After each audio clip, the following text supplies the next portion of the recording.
Sejam bem-vindos ao Alma Books, o seu destino para os clássicos da literatura universal. Aqui, cada livro ganha vida, e sua imaginação pode voar livremente. Se você curtir a jornada, deixe seu like e inscreva-se para não perder nenhuma de nossas aventuras literárias. Aproveite! Platão. A República. Livro 7. Sócrates.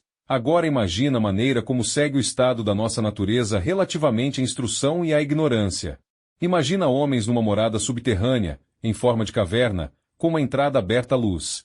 Esses homens estão aí desde a infância, de pernas e pescoço acorrentadas, de modo que não podem mexer-se nem ver senão o que está diante deles, pois as correntes os impedem de voltar a cabeça. A luz chega-lhes de uma fogueira acesa numa colina que se ergue por detrás deles. Entre o fogo e os prisioneiros passa uma estrada ascendente. Imagina que ao longo dessa estrada está construído um pequeno muro, semelhante às divisórias que os apresentadores de títeres armam diante de si e por cima das quais exibem as suas maravilhas. Glauco, estou vendo.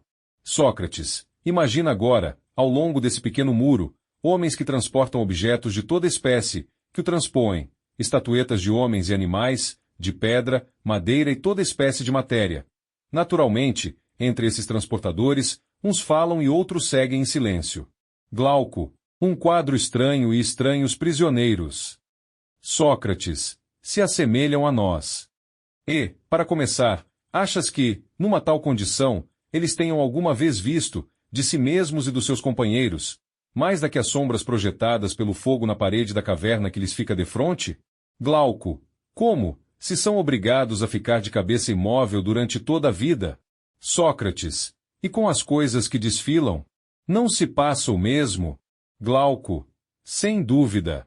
Sócrates, portanto, se pudessem se comunicar uns com os outros, não achas que tomariam por objetos reais as sombras que viriam?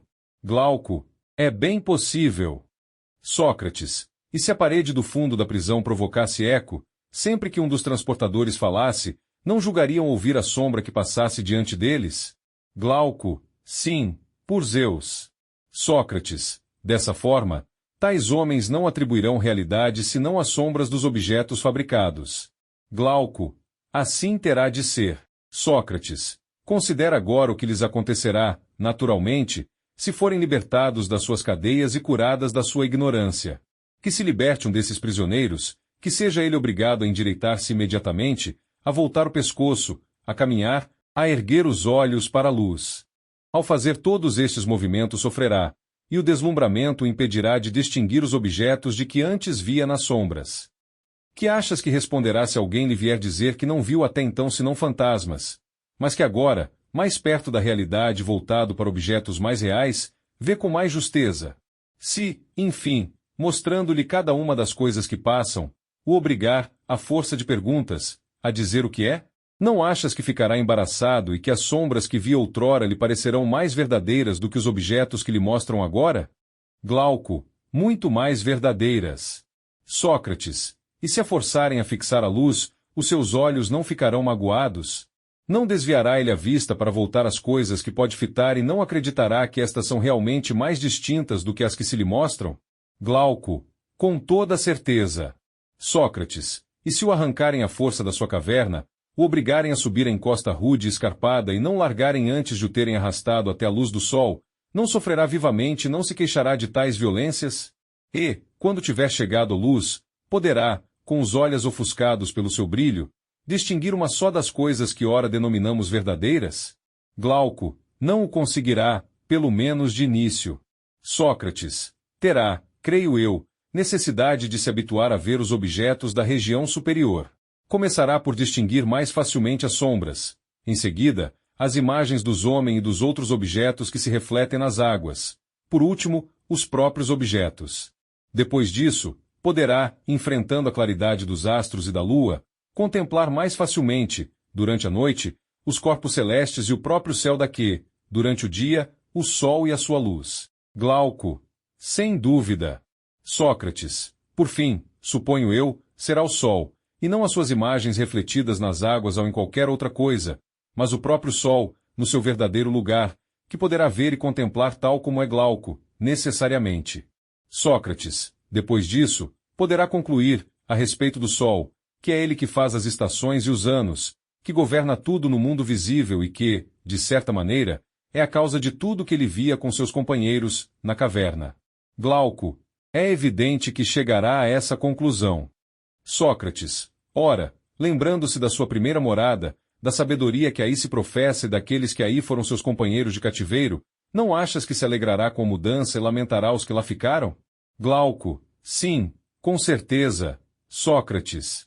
Sócrates, e se então distribuíssem honras e louvores?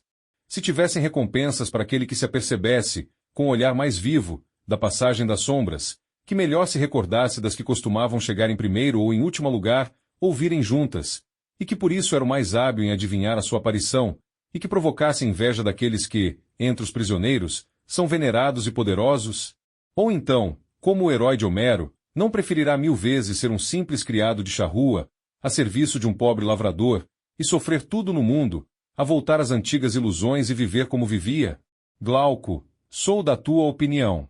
Preferirá sofrer tudo a ter de viver dessa maneira. Sócrates, imagina ainda que esse homem volta à caverna e vai sentar-se no seu antigo lugar. Não ficará com os olhos cegos pelas trevas ao se afastar bruscamente da luz do sol? Glauco, por certo que sim. Sócrates, e se tiver de entrar de novo em competição com os prisioneiros que não se libertaram de suas correntes, para julgar essas sombras, estando ainda sua vista confusa e antes que os seus olhos se tenham recomposto, pois habituar-se à escuridão exigirá um tempo bastante longo, não fará que os outros se riam à sua custa e digam que, tendo ido lá acima, voltou com a vista estragada, pelo que não vale a pena tentar subir até lá? E se alguém tentar libertar e conduzir para o alto, esse alguém não o mataria, se pudesse fazê-lo? Glauco, sem nenhuma dúvida. Sócrates, agora, meu caro Glauco, é preciso aplicar, ponto por ponto, esta imagem ao que dissemos atrás e comparar o mundo que nos cerca com a vida da prisão na caverna, e a luz do fogo que a ilumina com a força do sol. Quanto à subida à região superior e à contemplação dos seus objetos, se a considerares como a ascensão da alma para a mansão inteligível, não te enganarás quanto à minha ideia, visto que também tu desejas conhecê-la.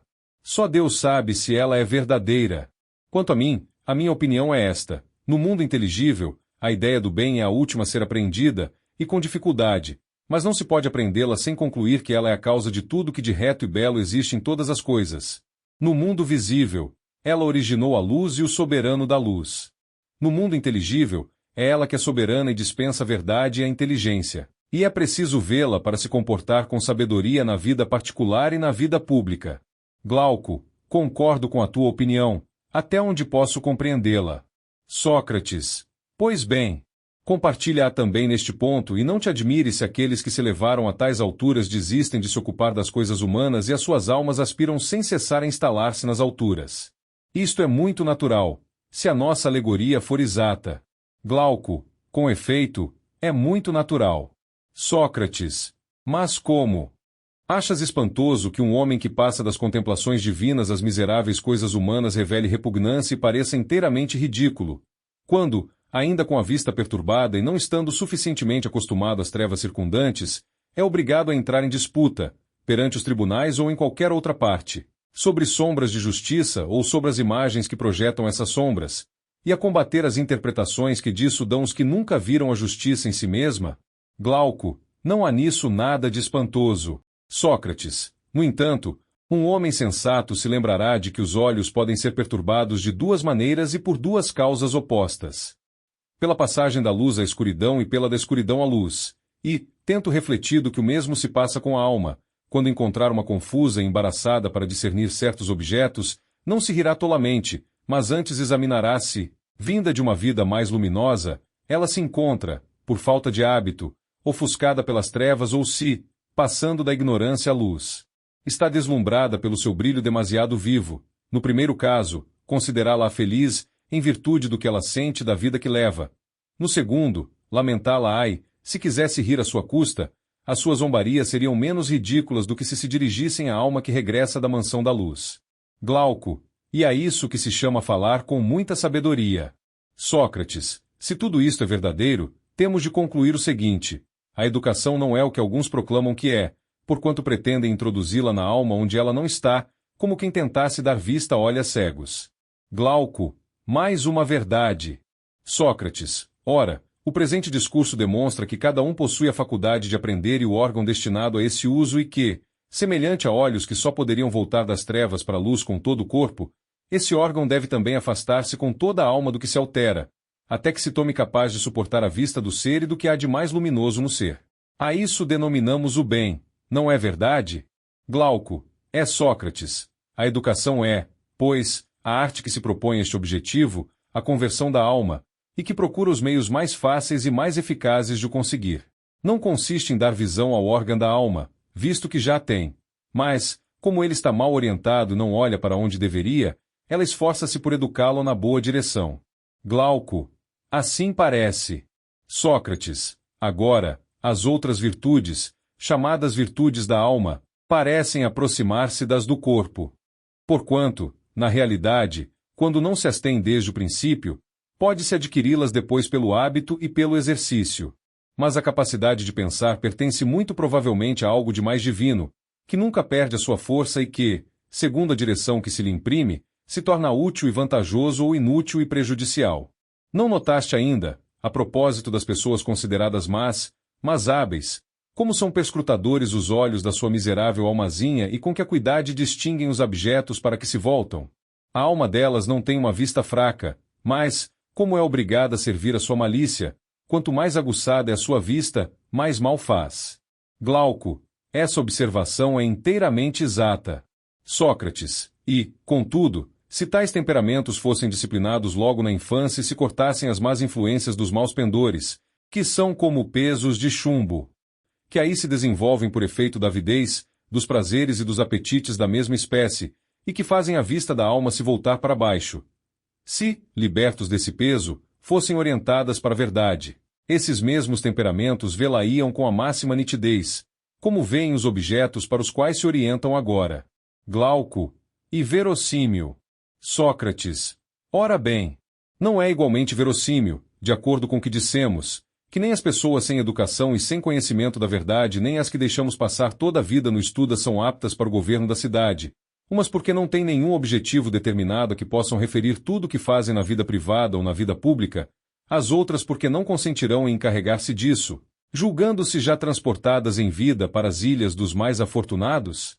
Glauco, é verdade. Sócrates, será nossa tarefa, portanto, obrigar os mais bem dotados a orientarem-se para essa ciência que há pouco reconhecemos como a mais sublime, a verem o bem e a procederem a essa ascensão.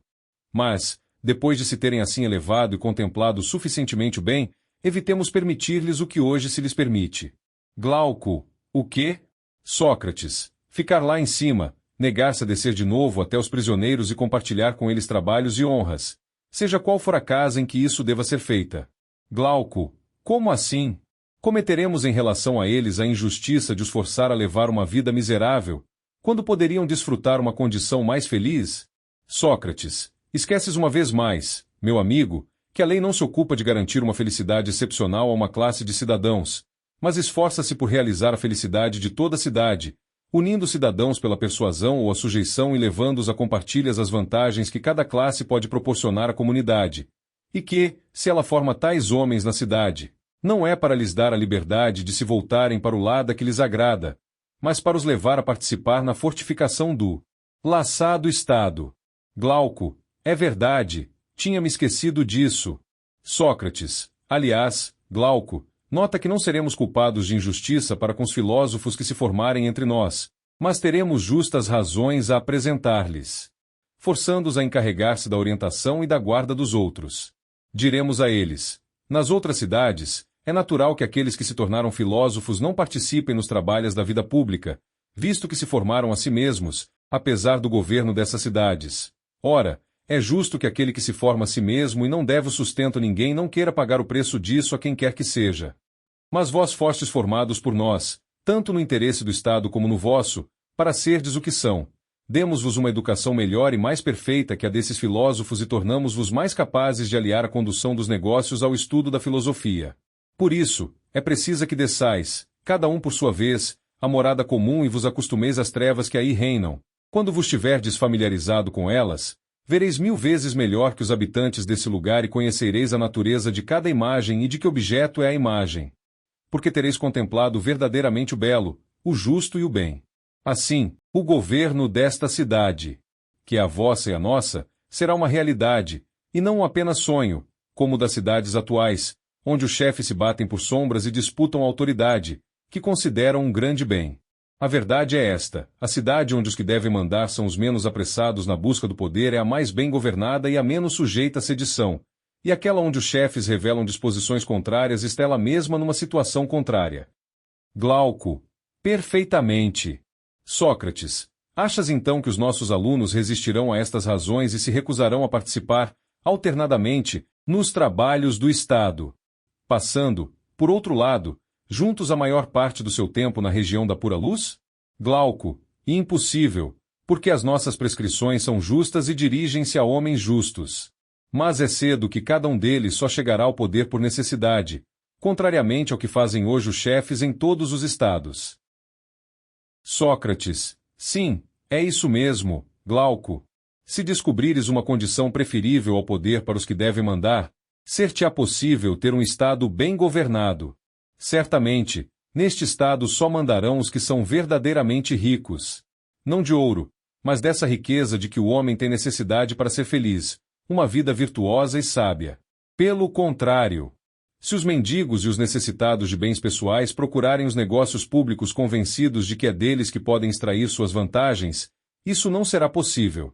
As pessoas guerreiam para obterem o poder, e esta guerra doméstica e interna perde não só os que a travam como também o restante da cidade. Glauco. Nada mais verdadeiro.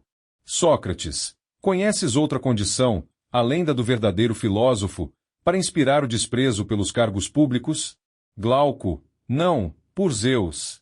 Sócrates. Por outro lado, é preciso que os que estão enamorados do poder não lhe façam a corte, pois de outro modo haverá lutas entre pretendentes rivais. Glauco. Sem dúvida. Sócrates. Por conseguinte, a quem imporás a guarda da cidade, a não ser aos que melhor conhecem os meios de bem governar um estado e que têm outras honras e uma condição preferível à do homem público? Glauco. A mais ninguém. Sócrates. Queres que examinemos agora como se formarão homens com este caráter e como os faremos subir para a luz, como se diz daqueles que do Hades subiram à mansão dos deuses?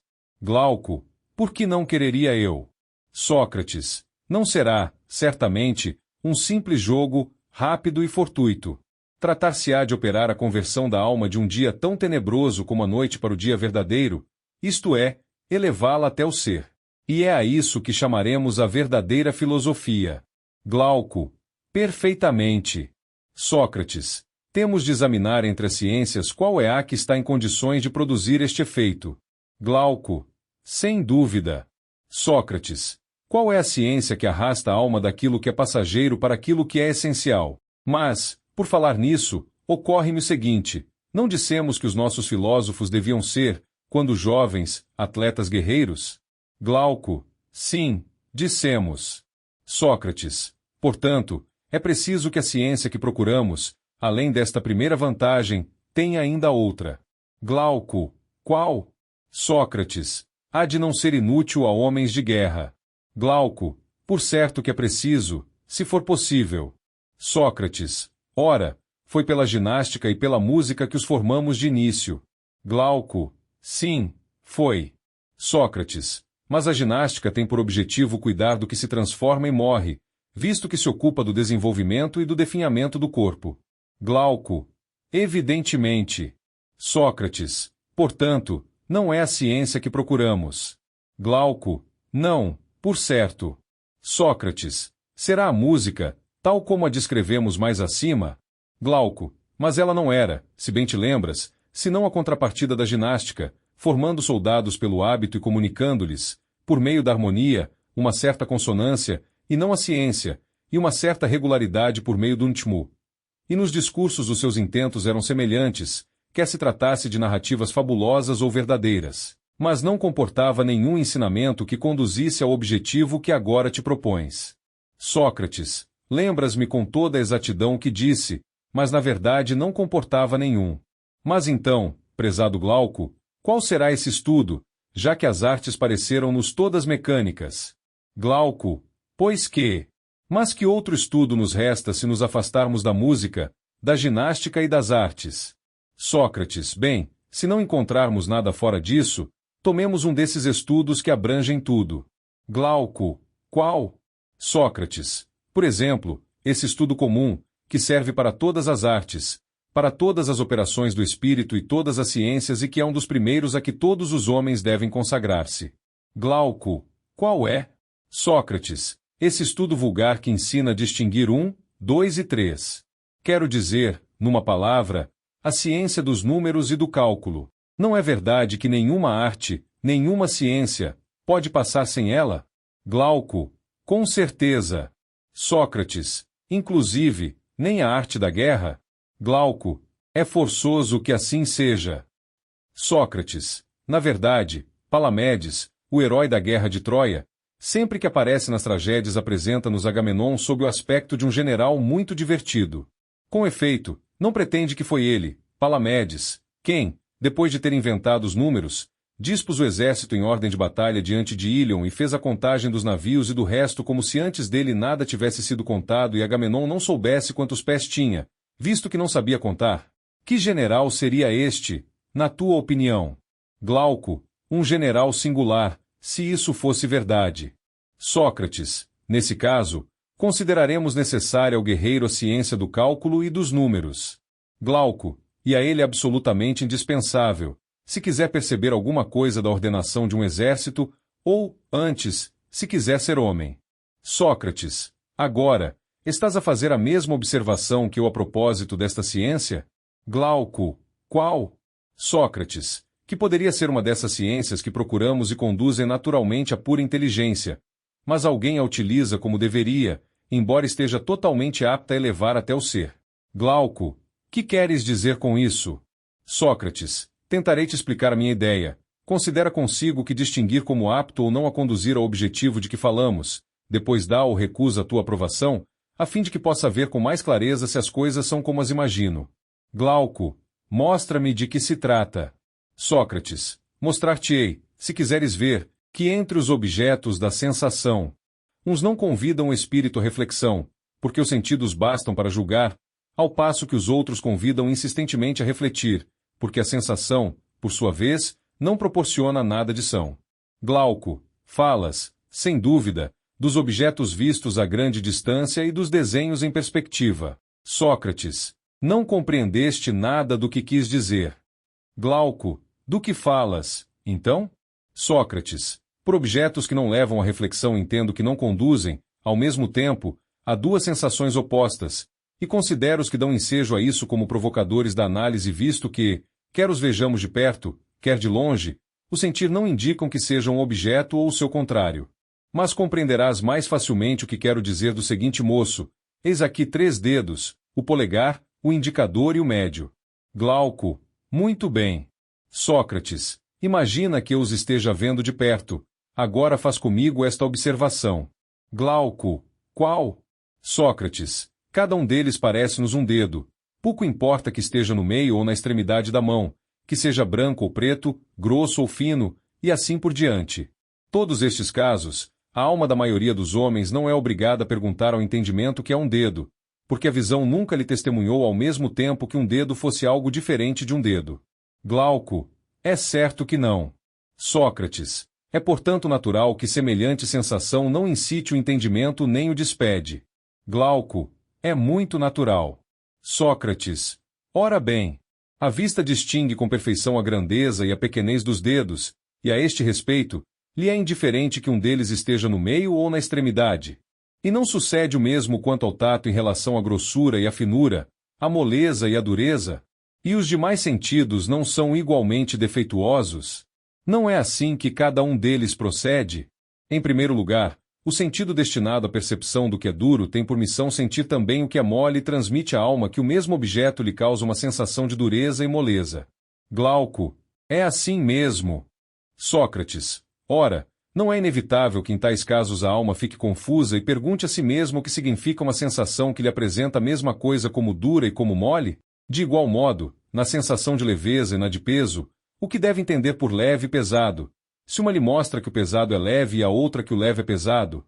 Glauco, com efeito, Trata-se de estranhos testemunhos para a alma e que certamente exigem uma análise.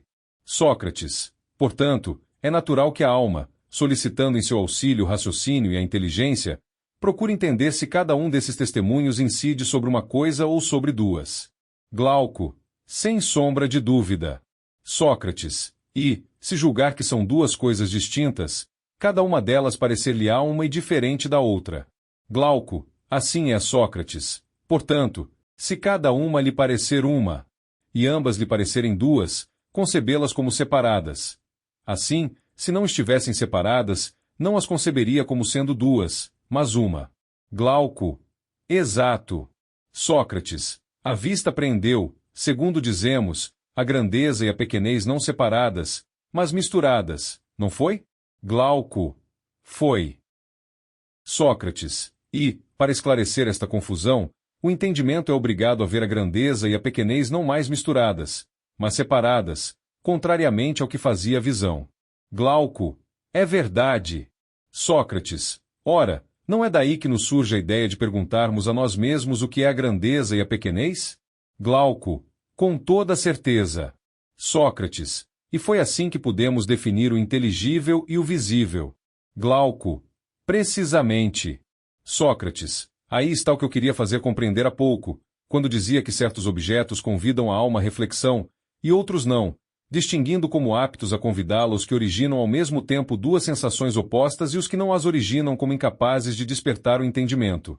Glauco. Agora compreendo e sou da tua opinião. Sócrates. E o número e a unidade, dá-se os colocas? Glauco. Não sei.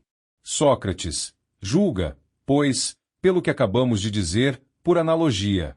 Se a unidade é apreendida em si mesma, de maneira satisfatória, pela visão ou por qualquer outro sentido, não atrairá a nossa alma para a essência, tal como o dedo que citávamos há pouco.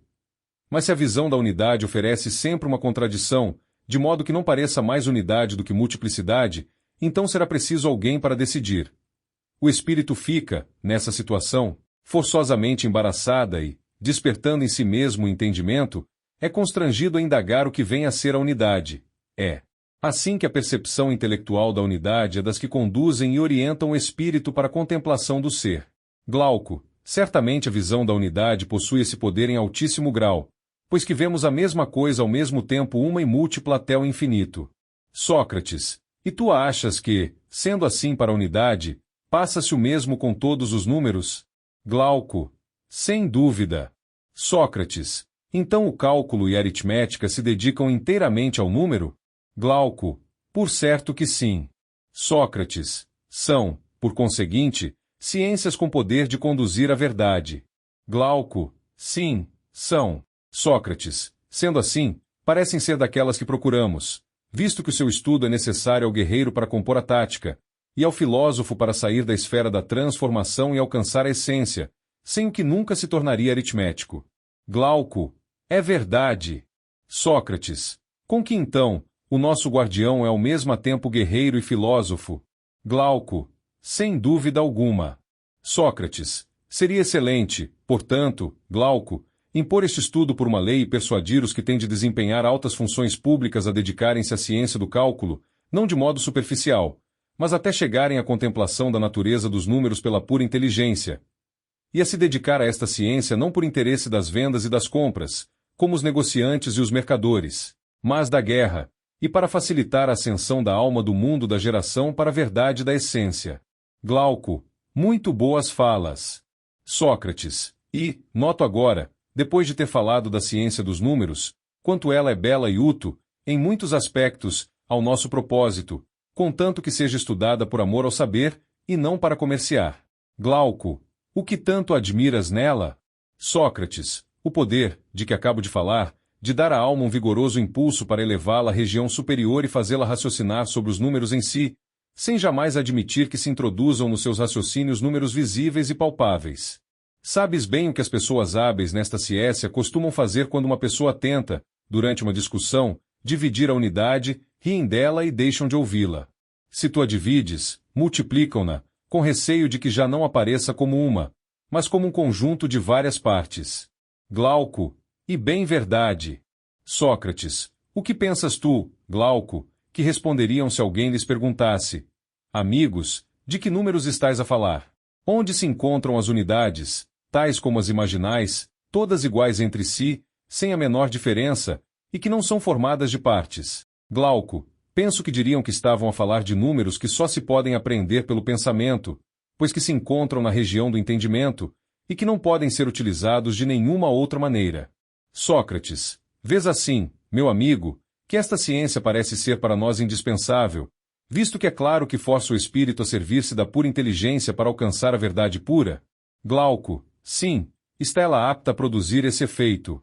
Sócrates, então, que os que nasceram para o cálculo estão naturalmente preparados para compreender todas as ciências, por assim dizer, e que os espíritos rudes, quando treinados e exercitados no cálculo, mesmo quando não tiram disso nenhuma outra vantagem, ganham, pelo menos, há de adquirir mais acuidade? Glauco, incontestável. Sócrates, aliás, julgo que não seria fácil encontrar muitas ciências que custem mais a aprender e a praticar do que esta. Glauco, com certeza. Sócrates, por todos estes motivos, não devemos desprezá-la, mas formar nela os melhores engenhos. Glauco, concordo com a tua opinião. Sócrates, adotamos, então, uma primeira ciência. Vejamos se a segunda, que se liga a ela, também nos é interessante. Glauco, qual? Referes-te à geometria? Sócrates, exatamente. Glauco, na medida em que se relaciona com as operações da guerra, é evidente que nos interessa, visto que, para assentar um acampamento, conquistar regiões, concentrar ou espalhar um exército e obrigá-lo a executar todas as manobras que são próprias das batalhas ou das marchas, o general que o comanda revela-se superior ou não, consoante é ou não é geômetra. Sócrates, mas, na verdade, para isto não há necessidade de muito conhecimento de geometria e de cálculo. Portanto, é preciso examinar se a especialidade desta ciência e as suas partes mais avançadas tendem para o nosso objetivo, que é o de fazer ver mais facilmente a ideia do bem. Ora, tende para isso, segundo dizemos, tudo que obriga a alma a voltar-se para o lugar onde reside o mais feliz dos seres, que, de qualquer modo, ela deve contemplar. Glauco, tens razão. Sócrates, desse modo, se a geometria obriga a contemplar a essência, interessa-nos. Se fica pela transformação, não nos convém. Glauco, é essa a nossa opinião.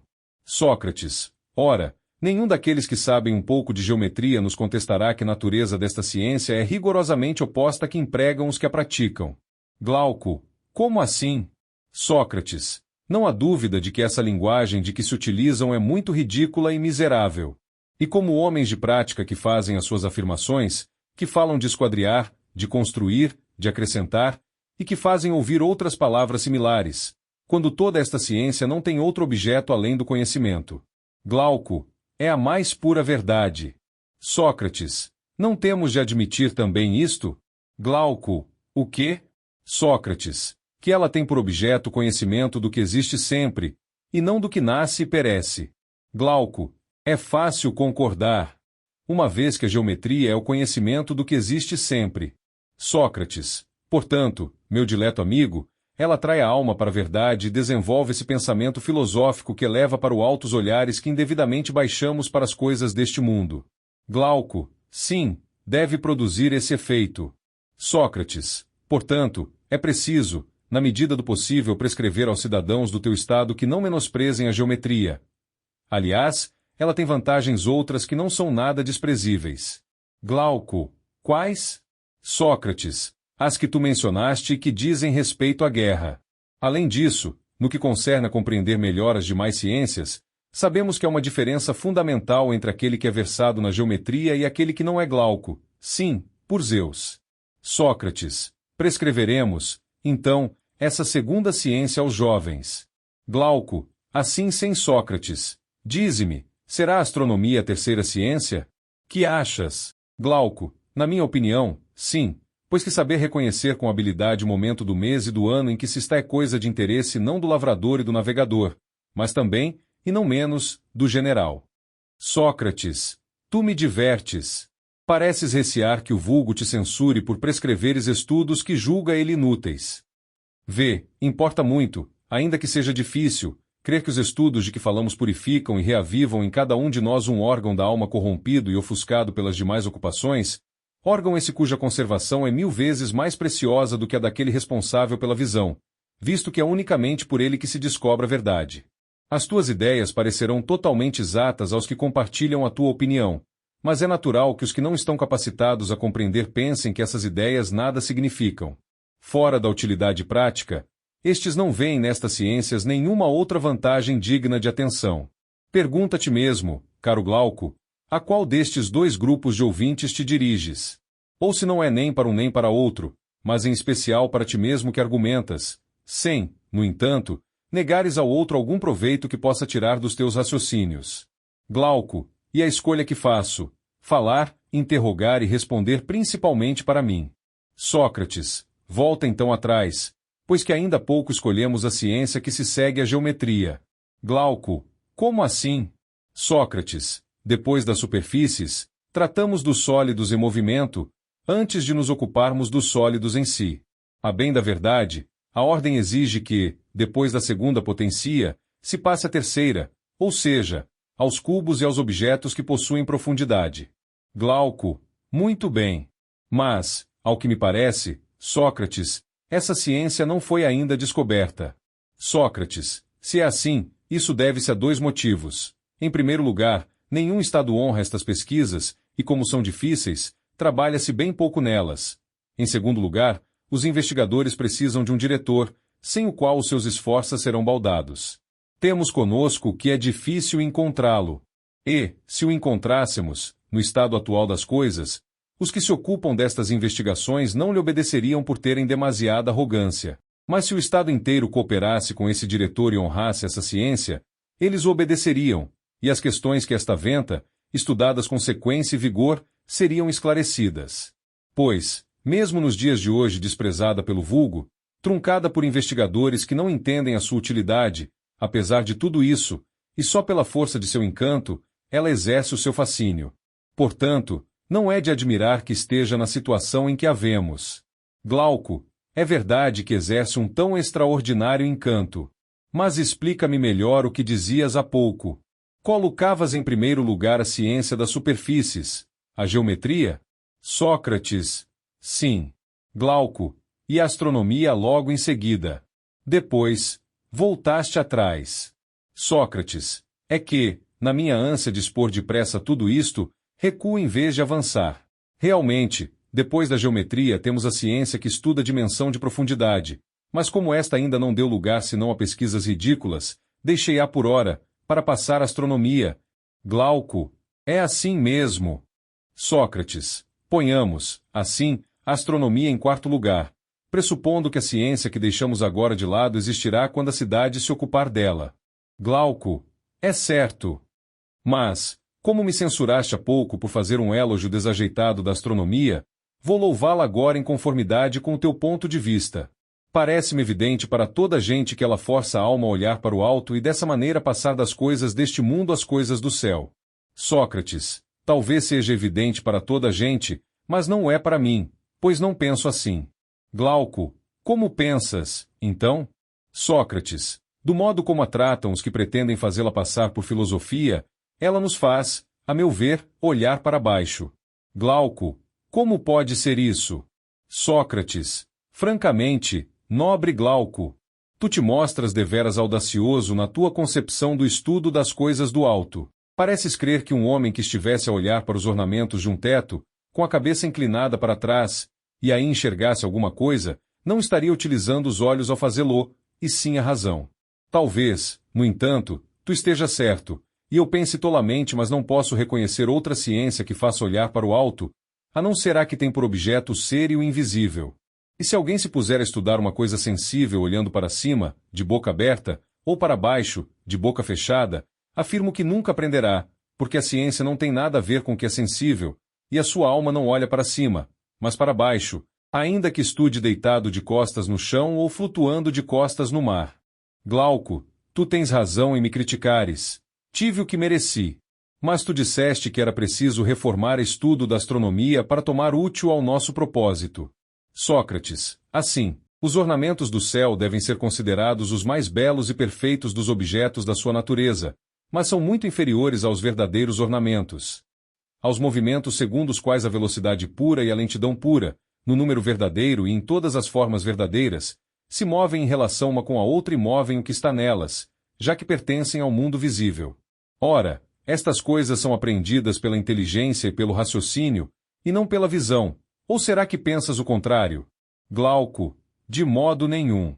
Sócrates, é preciso servir-nos dos ornamentos do céu como de exemplos no estudo dessas coisas invisíveis. Como faríamos se encontrássemos desenhos feitos com habilidade incomparável por Dédalo ou por qualquer outro artista ou pintor ao vê-los? Um geômetra consideraria que são verdadeiras obras-primas, mas julgaria ridículo estudá-los a sério. Com o fito de descobrir neles a verdade sobre as relações das quantidades iguais, duplas ou qualquer outra proporção. Glauco, e haveria mesmo de ser ridículo. Sócrates, e não creis que o verdadeiro astrônomo pensaria o mesmo ao considerar os movimentos dos astros? Pensará que o céu e o que ele contém foram dispostos pelo demiurgo com toda a beleza que se pode pôr em tais obras. Mas, em se tratando das relações do dia com a noite, do dia e da noite com os meses, dos meses com o ano e dos outros astros com o sol, a lua e eles mesmos, não considerará que é absurdo acreditar que essas relações são sempre as mesmas e nunca mudam, uma vez que são materiais e visíveis, e procurar por toda maneira descobrir aí a verdade? Glauco, e essa minha opinião, pois que te compreendi.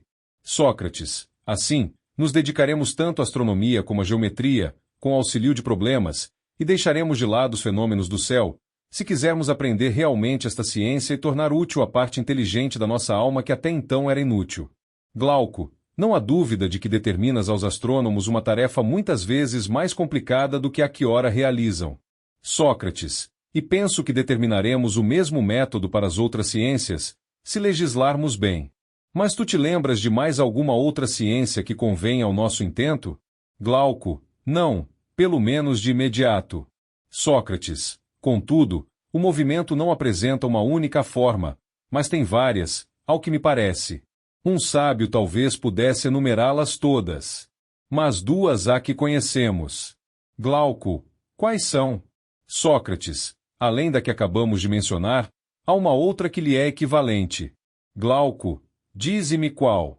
Sócrates, parece que, como os olhos foram formados para a astronomia, os ouvidos foram moldados para o movimento harmônico, e que estas ciências são irmãs, como afirmam os pitagóricos e como nós, Glauco, o admitimos. Não é assim? Glauco, sim, é Sócrates. Como assunto é importante, aceitaremos a sua opinião neste ponto e em outros, se necessário se fizer, mas, de qualquer modo, manteremos o nosso princípio. Glauco, qual? Sócrates, o de cuidar para que os nossos alunos não se envolvam com estudos neste gênero, que seriam incompletos e não conduziriam ao fim a que devem conduzir todos os nossos conhecimentos, como há pouco afirmávamos a respeito da astronomia. Não sabes, meu amigo, que os músicos não tratam melhor a harmonia? Quando se põem a medir os acordes e os tons que o ouvido apreendeu, fazem um trabalho inútil, como os astrônomos. Glauco, e, de fato, é ridículo que falem de intervalos e apurem o ouvido como se procurassem um som nos arredores. Uns afirmam que, entre duas notas, apreendem uma intermédia, que é o intervalo mais pequeno e que deve ser tomado como medida. Os demais sustentam que é semelhante aos sons precedentes, mas estes e aqueles põem o ouvido acima do espírito. Sócrates, tu te referes aos honrados músicos que perseguem e torturam as cordas, retorcendo as sobras cavilhas. Poderia levar mais longe a metáfora e dizer das pancadas de arco que eles lhes dão, das acusações que eles lhes fazem, das recusas e da jactância das cordas. Mas desisto e declaro que não é deles que quero falar, mas daqueles que instantes atrás nos propunhamos interrogar a respeito da harmonia. Estes fazem a mesma coisa que os astrônomos. Procuram números nos acordes que ouvem, mas não se erguem até os problemas, que consistem em saber quais são os números harmônicos e os que não são e de onde se origina a diferença entre eles. Glauco, falas de uma pesquisa sublime. Sócrates, julgo-a útil para descobrir o belo e o bem, mas, tendo outra finalidade, se tornará inútil. Glauco, assim é Sócrates. Tenho para mim que, se o estudo de todas as ciências que examinamos conduz à descoberta das relações e do parentesco existente entre elas e mostra a natureza do elo que as une, este estudo nos ajudará a alcançar o objetivo que nos propomos, e o nosso trabalho não será inútil. Caso contrário, teremos labutado em vão. Glauco, presumo mesmo, Sócrates, mas é um trabalho árduo que propões. Sócrates, tu te referes ao trabalho preliminar ou a outro? Não sabemos que todos estes estudos são apenas o prelúdio da área que é preciso aprender? Com toda certeza, na tua opinião, os hábeis nestas ciências não são dialéticos. Glauco, não, por Zeus. Com exceção de um número muito pequeno deles que encontrei. Sócrates, porém tu crês que pessoas que são incapazes de dar razão ou se mostrar razoáveis possam vir a conhecer o que dizemos que é preciso saber? Glauco, não, não creio. Sócrates, ora, caro Glauco, não é então essa área que a dialética executa? Faz parte do inteligível, mas é imitada pelo poder da visão, que, como dissemos, tenta primeiro olhar os seres vivos, depois os astros e por fim o próprio Sol.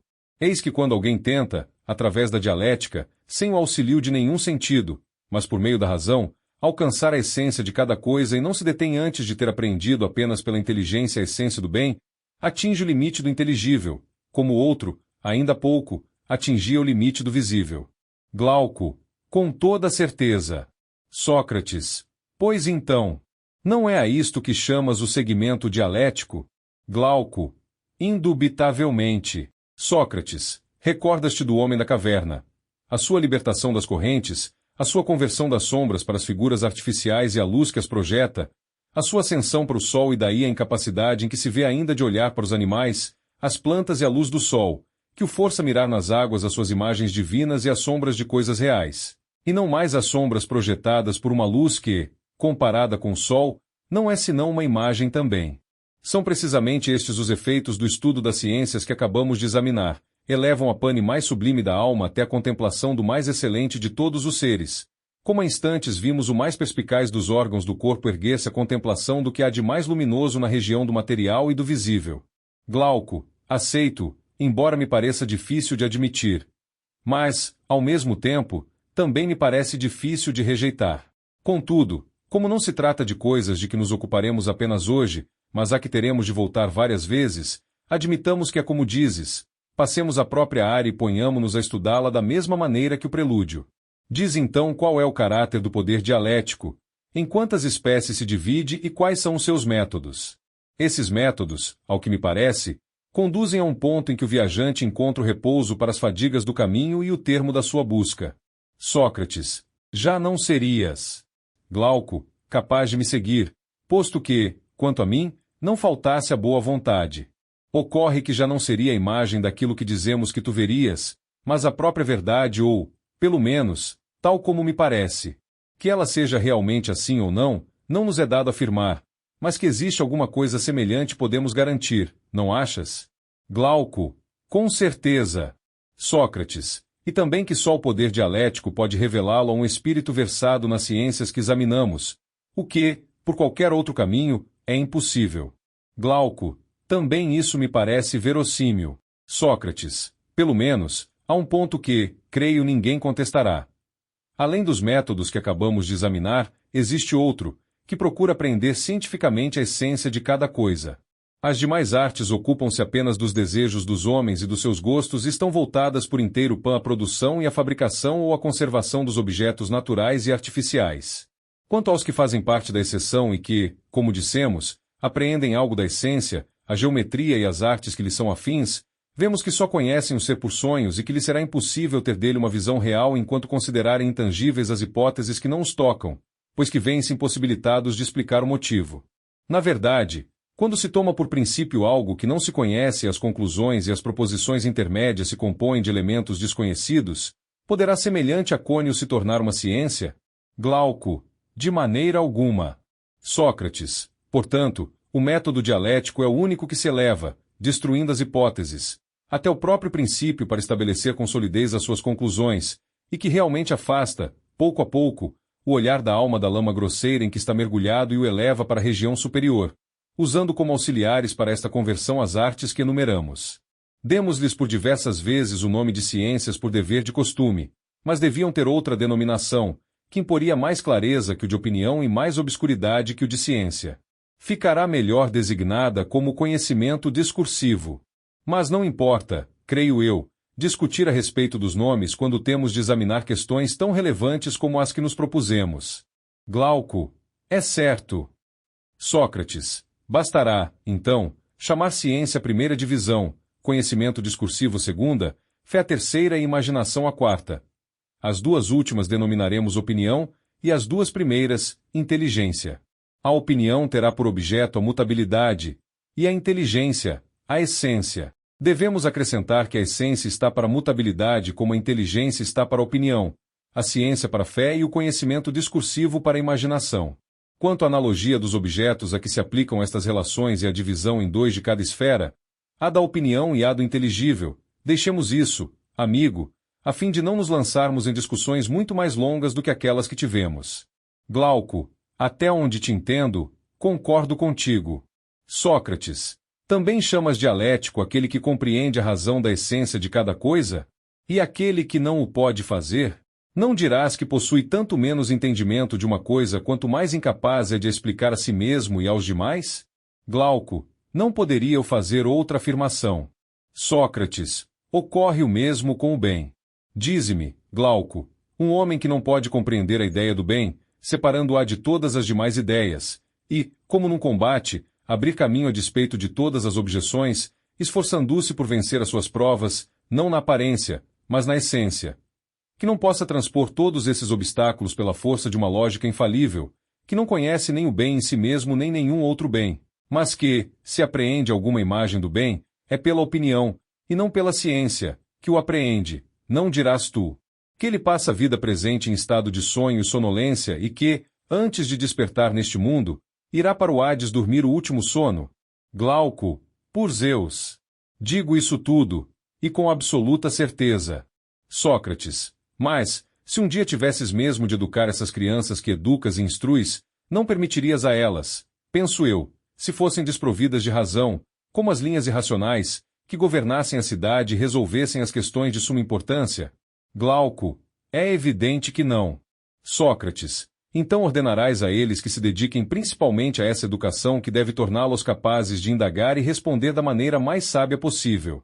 Glauco: ordenar-lhes-ei. Sócrates: sendo assim, pensas que a dialética é a conclusão supérflua dos nossos estudos, que não há outro acima dela e, também, que acabamos com as ciências que é preciso aprender? Glauco: sim, penso. Sócrates: resta-te agora, meu caro Glauco, determinar a quem dedicaremos estes estudos e de que modo. Glauco: e evidente. Sócrates: tu te lembras da primeira seleção que fizemos dos chefes e quais os que escolhemos? Glauco: como não? Sócrates: não esqueças que é preciso escolher homens do mesmo caráter, ou seja, devemos dar predileção aos mais determinados e corajosos e, na medida do possível, aos mais formosos. Também é necessário procurar não só o caráter nobre e forte, mas também pendores adequados à educação que lhes queremos ministrar. Glauco: determina, Sócrates, quais são esses pendores? Sócrates: eles têm de possuir, meu amigo, acuidade para ciências e facilidade para o aprendizado. Na verdade, a alma se agrada mais com os exercícios físicos do que com os estudos intensos, visto que o esforço lhe é mais sensível porque é só para ela, e o corpo não o compartilha. Glauco: assim é. Sócrates: eles necessitarão também da memória, de uma disciplina inquebrantável e do amor inconteste ao trabalho. De outro modo, não conseguirão suportar tantos estudos e exercícios, além dos trabalhos do corpo. Glauco: só suportarão se forem dotados dessas características. Sócrates: o erro que hoje se comete provém, como dissemos anteriormente, do fato de se entregarem a estes estudos que não são dignos dele. Essa é a causa do desprezo que pesa sobre a filosofia. Em verdade, não deveriam se ocupar dela talentos bastardos, mas apenas talentos legítimos. Glauco: não te compreendi. Sócrates: primeiro, aquele que deseja consagrar-se a esse estudo não deve ser manco no seu amor ao trabalho, ou seja, dedicado para uma pânida tarefa e indolente para outra. Esse é o caso do homem que gosta da ginástica e da caça e se entrega com afinco a todos os trabalhos físicos, mas não tem, por outro lado, nenhum apreço pelo estudo nem pela pesquisa e é avesso a todo trabalho deste tipo. Também é manco aquele cujo amor pelo labor se voltou para o lado oposto. Glauco: concordo plenamente. Sócrates: e dessa forma, No que se refere à verdade, não vamos considerar defeituosa a alma que, execrando a mentira voluntária e não podendo suportá-la sem repugnância em si mesma nem sem indignação nos outros, admite com benevolência a mentira involuntária e que, pega em flagrante delito de insciência, não se indigna contra si mesma, mas, ao contrário, chafurda em sua ignorância como um porco no lamaçal? Glauco, é isso.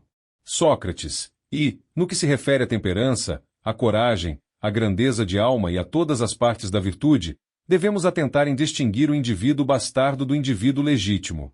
Por não saberem diferenciá-los, os particulares e os estados não veem que acabam escolhendo, sempre que lhes é preciso recorrer a funções deste tipo, gente claudicante e bastarda, aqueles como amigos, estes como chefes.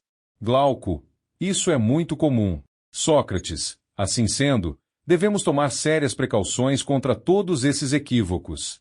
Se consagrarmos a estudos e a exercícios desta monta só homens bem constituídos de físico e intelecto, a própria justiça não terá censura alguma nos fazer e manteremos o Estado e a Constituição. Porém, se consagrarmos a estes trabalhos indivíduos indignos e sem valor, obteremos o efeito contrário e cobriremos a filosofia de um ridículo ainda maior. Glauco, seria então uma grande vergonha. Sócrates, sem dúvida, mas me parece que neste momento também eu estou sendo ridículo. Glauco, por quê?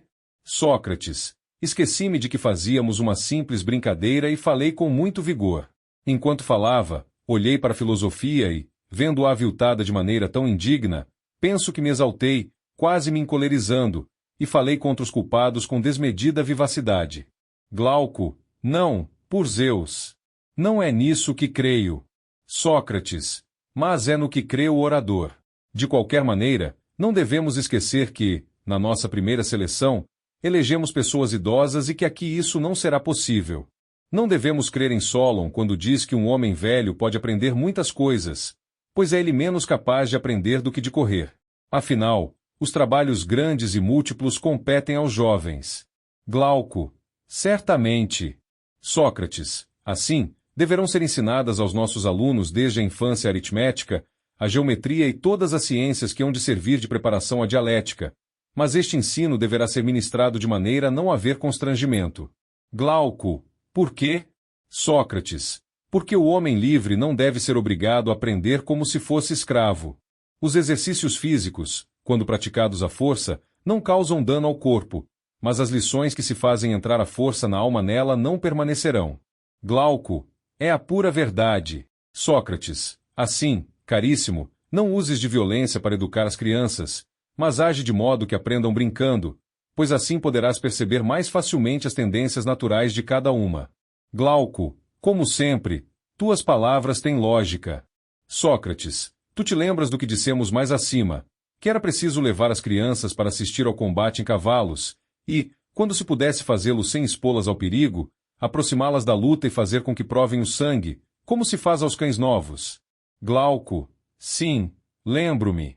Sócrates, em todos estes labores, estes estudos e receios, aquele que sempre se mostrar mais ágil deverá ser posto num grupo a pane. Glauco, com que idade? Sócrates, quando acabar o curso obrigatório de exercícios ginásticos, pois este tempo de exercício, que deve ser de 2 a 3 anos, não se aplicará em outra coisa, porque a fadiga e o sono são inimigos do estudo. Esta é uma das provas, e não a menor, que consistirá em observar como cada um se comporta na ginástica. Glauco, é certo.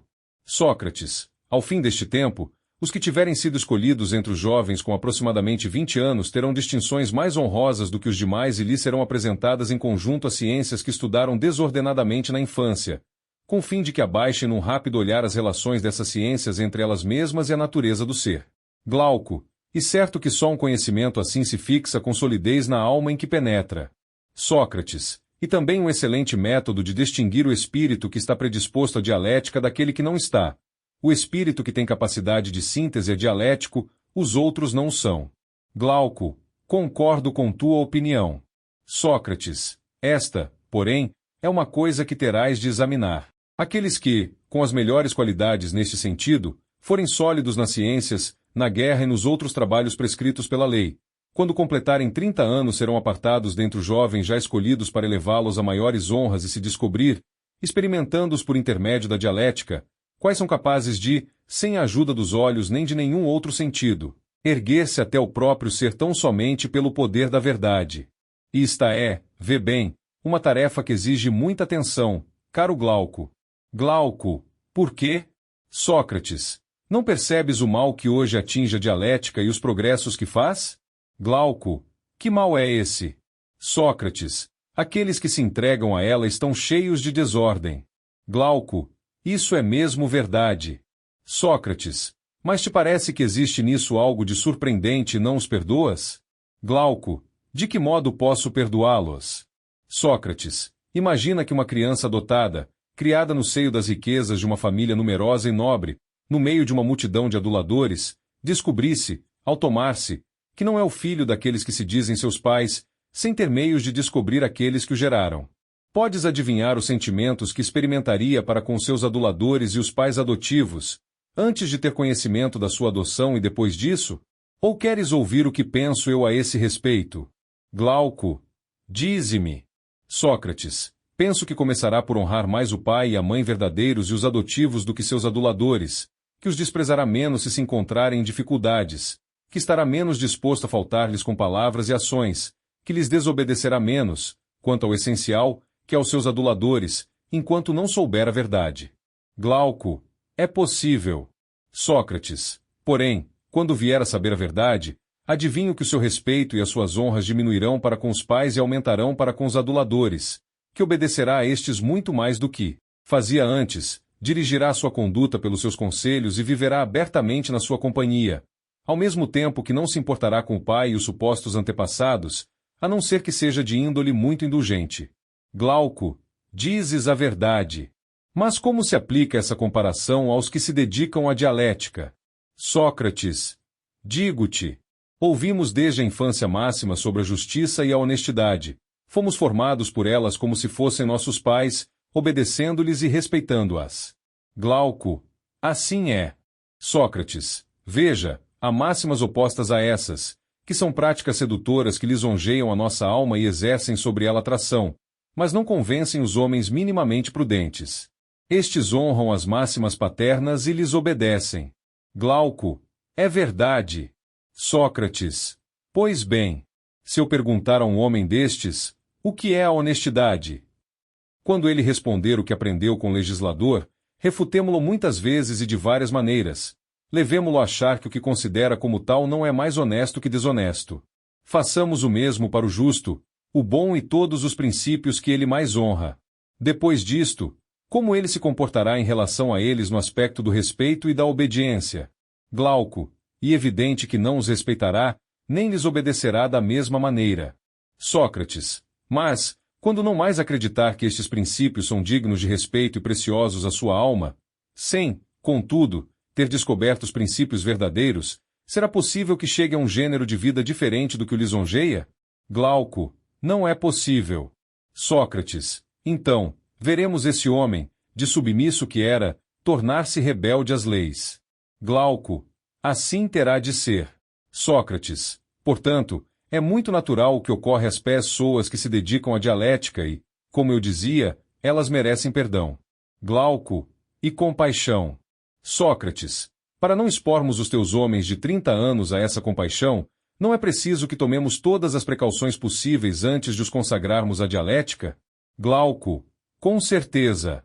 Sócrates, bem, não é uma precaução importante impedi-los de tomar gosto à dialética enquanto são novos?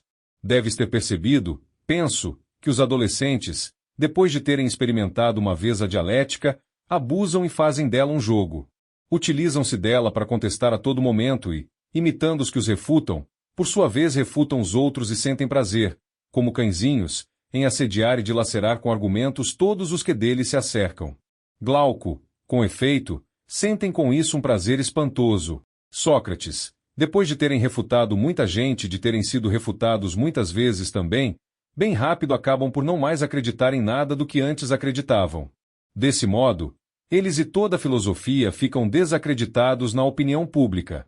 Glauco, assim é Sócrates, mas um homem mais velho não quererá se envolver em semelhante costume, imitará aquele que quer discutir e procurar a verdade, e não que se diverte e contesta por simples prazer.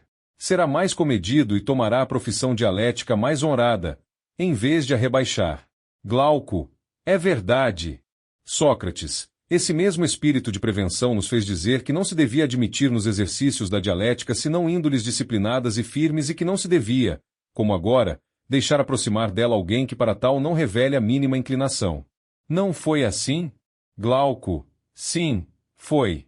Sócrates, então, o estudo da dialética, quando nos entregamos a ele sem tréguas e com ardor, sem fazer nenhum outro trabalho, da mesma forma como se fazia para os exercícios do corpo, exigirá algo como o dobro dos anos consagrados a estes. Glauco, seriam então 4 ou 6 anos? Sócrates, isso não é importante, vamos dizer que sejam 5 anos. Depois faremos com que desçam de novo à caverna e os obrigaremos a exercer os cargos militares e todas as tarefas adequadas aos jovens, para que, no que diz respeito à experiência, não se atrasem em relação aos outros. Tu os exercitarás na prática dessas tarefas, para ver se, tentados de todos os lados, se mantêm firmes em seu propósito ou se deixam abalar. Glauco, e que tempo será necessário para tal? Sócrates, 15 anos.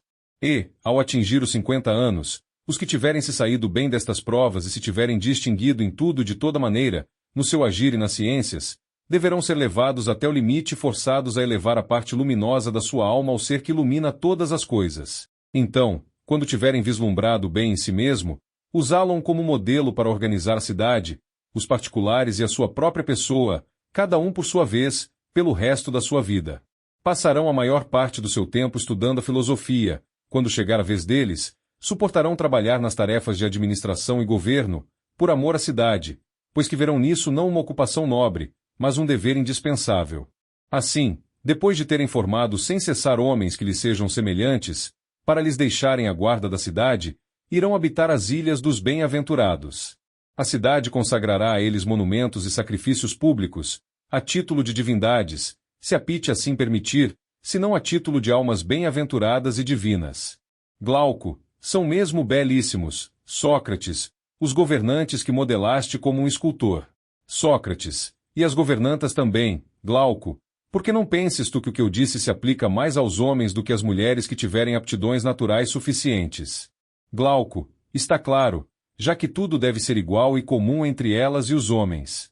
Sócrates, pois, concordais agora que as nossas ideias concernentes ao Estado e à Constituição não são simples utopias, que a sua realização é difícil, mas possível, de alguma maneira, e não de modo diferente do que foi dito?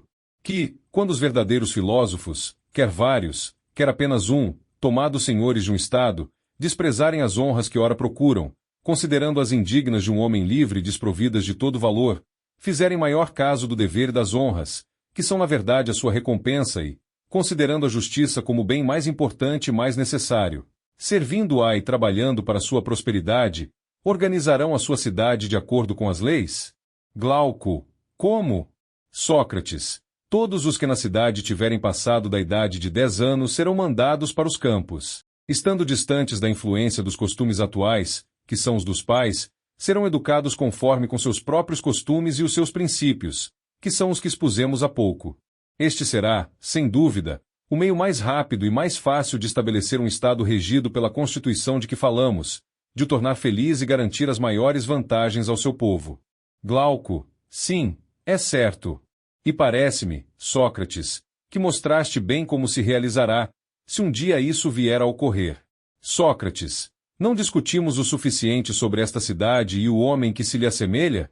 Em verdade, é fácil ver que homem deve ser esse segundo os nossos princípios.